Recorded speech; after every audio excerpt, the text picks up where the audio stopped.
How important is it for you to have public support for the deportations? Extremely important. I mean, I hope most Americans agree that public safety threats and national security threats shouldn't be walking the streets of this country, especially here illegally. So yeah, we like all the support we can get. I think we got the support of the majority of American people, according to the polls, right? So Stephen Miller told ICE officials that they need to be arresting 3,000 people a day. How soon do you expect that can actually happen? And is that enough? Look, I've said from day one. You guys ask me this question a lot of times. Am I happy with the removal numbers? Am I happy with the arrest numbers? I've been fair with you. I said the numbers are better than Biden, but they're not good enough. I said I'm not satisfied with the numbers, so we need to increase. I mean, you look at the recent numbers, we got like 600,000 illegal aliens walking the streets of this country with criminal convictions or pending criminal charges. So yeah, we need to do more. President Trump made a promise to the American people. The American people put him in office on this top issue was immigration enforcement. So yeah, I have not been satisfied with the numbers. Christy Nome, Steve Miller, myself, we all want more numbers. So we've increased the teams a lot. We're increased targeting a lot. So we expect a fast increase in number of arrests every day. DHS says that assaults on ICE officers are up over 400%. Does that track with what you see? Can you speak to that? Yeah, the assaults on ICE officers are high. The doxing of ICE officers are at an all-time high. And people always complain. Some of you here say why they're wearing masks, or they're trying to protect themselves from their families. They got a dangerous job to do, and they're being doxed every day across this country. I've experienced myself 100 times, but I'm willing to take that because of position I hold. And we're not running a popularity contest. We're trying to enforce the laws enacted by Congress, doing it in a smart, effective way. So yeah, the results are up, but it won't be tolerated. We've already shown you put a hands on an ICE officer, you can be prosecuted to the highest extent of the law. So we're not playing with that with any threats against ICE officers. Doxing, we're going to look at doxing. We're going to take action on that also. Anything else? What numbers do you have for self-deportation? The last time I saw was right around 8,500. As far as the CBP home app, there's thousands of deportations where they're not going through the app, they're just leaving. Intelligence reports showing traffic going south, not only through Mexico, but even the Darien Gap. So there's a lot of self-deportation. I hope they take advantage of it because, they can leave on their own terms, get their affairs together, or we can go find them and formally deport them, which is going to set a bar against them coming back to the country under a legal program. So they should self-deport and give themselves an opportunity maybe in the future to come back as a visitor or a tourist, or maybe they have a U.S. citizen child that can petition for them.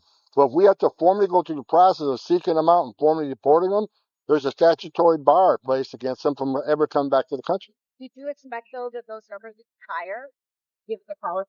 I think that as they see the ICE arrests in the interior increase, which is going to see a vast increase in arrests, I think they're going to realize we can do this under ICE control. We can arrest you at a place and remove you, or you can take it upon yourself to work with ICE, get your arrangements in order, whether it's your home, your belongings, your family, and leave on your own. We'll give you a plane flight. We'll give you some money, or we just go through the ICE process. I think the more they see ICE out there in the streets arresting people and holding them accountable, the more they'll take advantage of doing the right thing. And one more quick question. Which countries of the crossings that are still happening, where are migrants mostly coming from? Still Central America, or are we? Right now, it's a lot of Mexican nationals.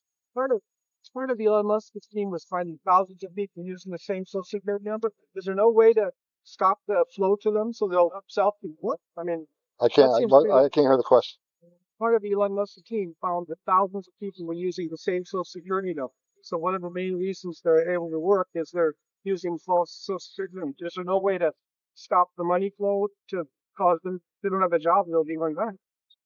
We're all over that. We're all over Including the misuse of Social Security numbers, and we're tracking that. And that as actually comes up, provides a lot of leads for us to go find these people. Mr. Homan, what's the reason why ICE is apparently targeting Martha's Vineyard in Nantucket? Can you give assurances that that is not for political? Say that again? Apparently, there's been a lot of ICE activity yesterday in Nantucket and Martha's Vineyard. Do you confirm that? And is that being done for political? No, Martha's Vineyards isn't off the table. It's part of the country. We're doing immigration actions all throughout the country. We're not saying we're going to favor one area over another. We're all over the country, in every neighborhood, in every city. And you're going to see an expansion of that.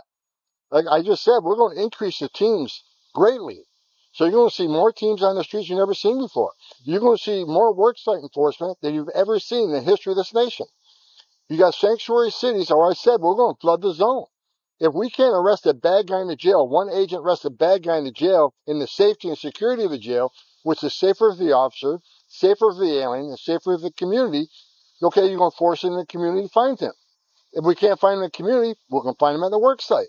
So we're going to flood the zone, and sanctuary cities will get exactly what they don't want. More agents in the neighborhoods, more worksite enforcement, because we're going to get the bad guy.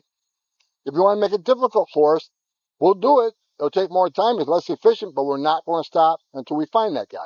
And so that's just sort of a general sweep of the tourist businesses, whatever businesses there are in Nantucket, or There is no sanctuary for illegal aliens in this country.